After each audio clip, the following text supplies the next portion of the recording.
Subscribe to our YouTube channel and press the bell icon to get the latest updates.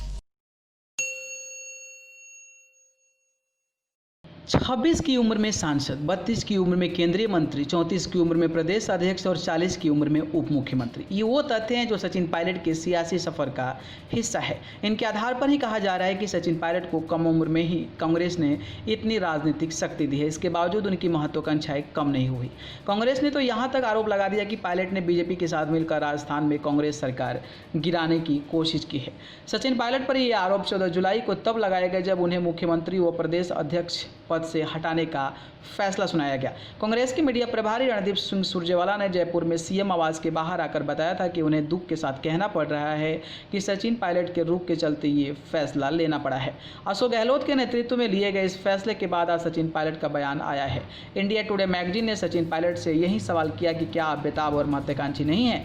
इस सवाल के जवाब में सचिन पायलट ने कहा कि बात मुख्यमंत्री बनने की है ही नहीं। मैंने पार्टी का नेतृत्व किया और पार्टी ने जीत दर्ज की। इसके बाद ही मैंने सीएम पद पर अपना दावा किया। सचिन पायलट ने कहा कि मैंने जब कांग्रेस प्रदेश अध्यक्ष की जिम्मेदारी संभाली तब पार्टी की हालात काफ़ी खराब थे। मैंने 5 साल मेहनत की और पार्टी की जीत मिली, लेकिन पार्टी जीती तो अशोक गहलोत जी ने अपने तजुर्बों को सामने रखते हुए सीएम पद पर हक जता दिया। यानी सचिन पायलट को कम उम्र में जो भी मिला वो मिला। सीएम पद की चाहत पर उन्होंने कहा कि उनकी मेहनत थी, इस पद पर उनका हक था। गौरतलब है कि 14 जुलाई को कांग्रेस के प्रवक्ता ने भी कहा था कि सचिन पायलट को मनाने का हर मुमकिन प्रयास किया गया, लेकिन वो बीजेपी के साथ मिलकर सरकार गिराने की साजिश करते रहे।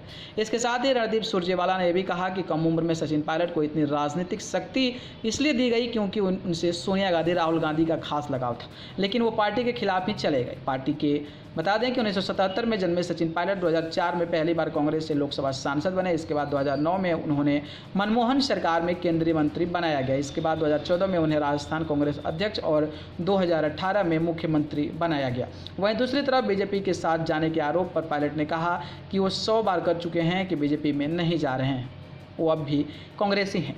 फिलहाल अशोक गहलोत सरकार सेफ नज़र आ रही है, लेकिन पायलट आगे क्या कदम उठाते हैं इस पर सबकी नज़रें टिकी हुई है। लेकिन माना जा रहा है कि पायलट के पास पर्याप्त संख्या बल नहीं है। ऐसे में बीजेपी ने भी फिलहाल अपने हाथ पीछे खींच लिए हैं। इस पूरे घटनाक्रम में जो बड़ी तस्वीर उभर कर आई है वो ये है कि सचिन पायलट इस सियासी खेल में एक बार फिर मात खा गए हैं।